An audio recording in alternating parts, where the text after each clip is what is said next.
Hi everyone, welcome back to the channel. I hope you all had a great summer break, but today marks the start of the new Premier League season, so we're back and we're here with your FPL fix. Patrick's here with me as always. Welcome back, mate. How was your summer? I had an okay summer. I took a break from football, focused more on trying to play golf. Did you actually take any time off FPL? Well, as you know, I didn't have much of a break, but I'm going to call it my pre-season. I played the Club World Cup Fantasy and the Women's Euros Fantasy games and finished in the top 10% in both. A solid warm-up, but now I'm ready for the big one. You say warm-up, I say addiction. Anyway, let's move on. In this video we're going through the template picks, which players are going under the radar, and then revealing our final teams before the deadline. Yeah, but first let's quickly go over the biggest changes to FPL this season, because that will impact everyone. Okay, so the big one is double chips. We now have 2 sets of each chip, so we can use one in each half of the season. That's kinda crazy. Yeah, that's a massive change. I really like it though. I think it makes strategizing that much more interesting. The next big one is defensive contributions, or DEFCON if you like. This means that every player has the chance to pick up an extra 2 points per game based on defensive contributions like tackles, blocks and interceptions. It's available for all outfield players, but there's a slight difference in the criteria depending on their position. Next up, the deadline will now be 90 minutes before the first kickoff, so no more last minute leaks as there were last season, meaning you don't have to be glued to your tablet until the very last second this season. James. Yeah, well, to be fair, that's probably not a bad thing. The missus will be happy with that one anyway. And the last big change is the AFCON transfers. When the African Cup of Nations starts, all players will be pushed up to 5 free transfers to help manage the missing players. Okay, before we move on, please don't forget to like and subscribe. It really helps the channel grow. Now, let's have a look at some players and we'll start off with the most templated picks. Okay, so on screen we've got the top 3 selected players in each position. Dubravka is the only 4 million keeper with a chance of playing, so that's why his ownership is high as a backup option. Yeah, most people will go with Sanchez, Sells or another solid keeper and then have Dubravka on the bench. In defence, I think Van der Ven is a great pick and should be in everyone's team. He's a guaranteed starter and has a goal threat. Frimpong could be great while Bradley is injured, but his price tag does put me off. Wan-Bissaka is solid too, but Diop could be the more interesting option at the same price. What about the midfield then? I think Palmer is a good option. He did really well in the pre-season at the Club World Cup. And with Chelsea's new signings, I think he will have another high scoring season. The Liverpool double does surprise me though. Not Salah obviously, but Wirtz being selected more than Bruno is interesting.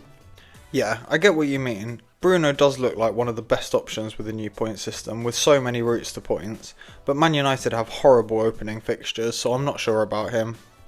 Fair enough. Let's move on to strikers. And João Pedro is interesting. He's Premier League proven, he had a great pre-season, but I'm not confident in his minutes because of all the attacking options they have.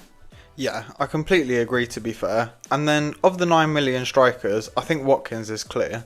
Villa's early fixtures are so much better than Arsenal's, and even though I can see Gyökeres scoring a few, I think Watkins will comfortably outperform him in the early stages. Okay, that's the templated picks. Let's have a look at some of the hidden gems. We're trying to keep this one brief, so we've just gone with one player in each position.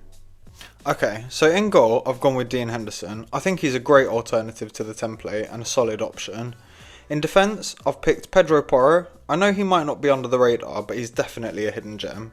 He's on multiple set pieces with Maddison injured, and with Tottenham's opening fixtures, I expect him to haul. In midfield, I've picked Jorginho Rota. He was great last season. He did have a big injury setback, but I expect him to be in amongst the goals, and at only 1% ownership and 6 million, he's definitely worth a look.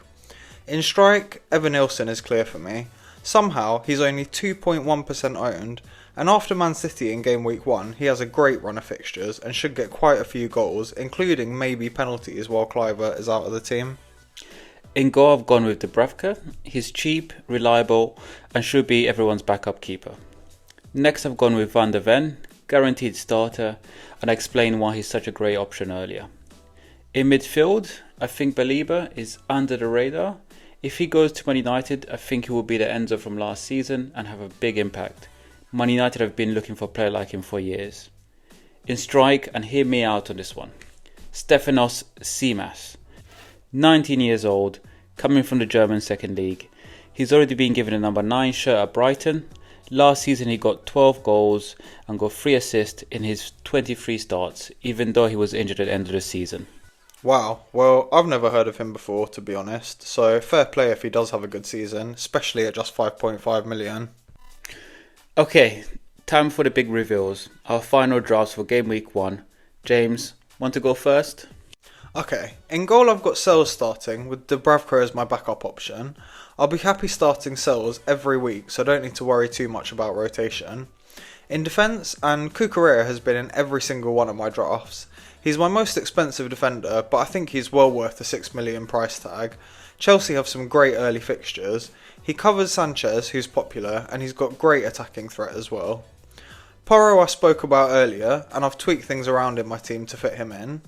Diouf and Concert are both 4.5 million, and Diouf offers some nice attacking threat for West Ham, while Concert is a solid 90-minute man for Aston Villa, who have a few nice early fixtures in the season. Esteve is my cheap 4 million pick, but won't be featuring too often in my team.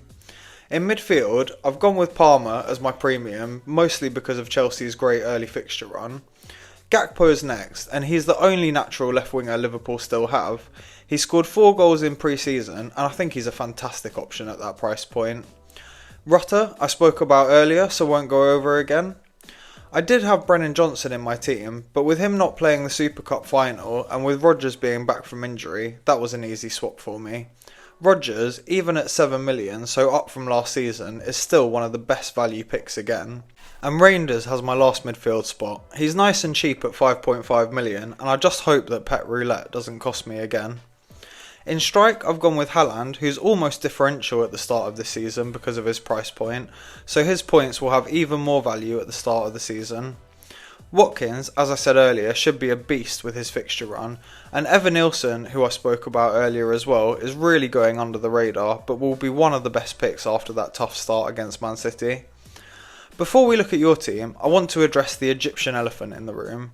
Yes, I'm starting without Salah. I do have a plan to bring him in around game week 4 if he starts the season looking sharp, but I do have my doubts about Salah and Liverpool in general this season, mostly due to the signings and the lack of chemistry. Right, your turn now. Talk us through your team, mate. I'm feeling pretty good about my team this week. In goal I've gone with Sanchez at home to Crystal Palace. Dubravka is my backup goalkeeper. We've already talked about how he should be in everyone's team. My defence is a mix of safe and slightly risky picks. Gvardiol away to Wolves should bring in some steady points. Ayin at home to Brentford for a bit of attacking threat. Van der Ven against the newly promoted Burnley. And Diouf away to Sunderland as more of a punt, but I think it could pay off. I've got Maguire. I know he's not an exciting pick, but I think he's proven to be a solid asset and Man United should be a better team this year. Plus, he's still a threat on set pieces. In midfield, I've decided to double up on Chelsea with Palmer and Enzo at home to Palace. If Chelsea perform, that could be big for me. Ndia away to Leeds is my wildcard option. I'm hoping he can do something special, especially with Grealish there to support. My other 2 midfielders are Jacob Murphy and Zuma Mendy. Murphy has already proven to be a consistent FPL performer, and I believe he will keep his place over Elanga. Zuma Mendy is more of a gamble. I'm betting on him being an Arsenal version of Rodri. Also, it's because I'm an Arsenal fan. I didn't get Salah, despite owning him for the majority of last season. I just feel that without Trent, Salah's impact is reduced. I think we all underestimated how much Trent contributed to Salah's overall game. Up front, I'm putting my faith in Haaland as captain against Wolves. Watkins at home to Newcastle should be a good test, and Fulcrook away to Sunderland feels like a cheeky pick for this week. Overall, if Chelsea deliver, I could be in for a really strong game week. Nice. Well, I'm glad I've got my team and not yours, but good luck, mate. I think you're going to need it. Don't worry about my team, mate. Just one last reminder to give this video a like, subscribe to the channel if you enjoyed this episode. Yeah, it's really helpful for our channel. And we'll be back next week with the aftermath of Game Week 1 and to give you the fix for Game Week 2. Thanks for watching everyone and see you next time.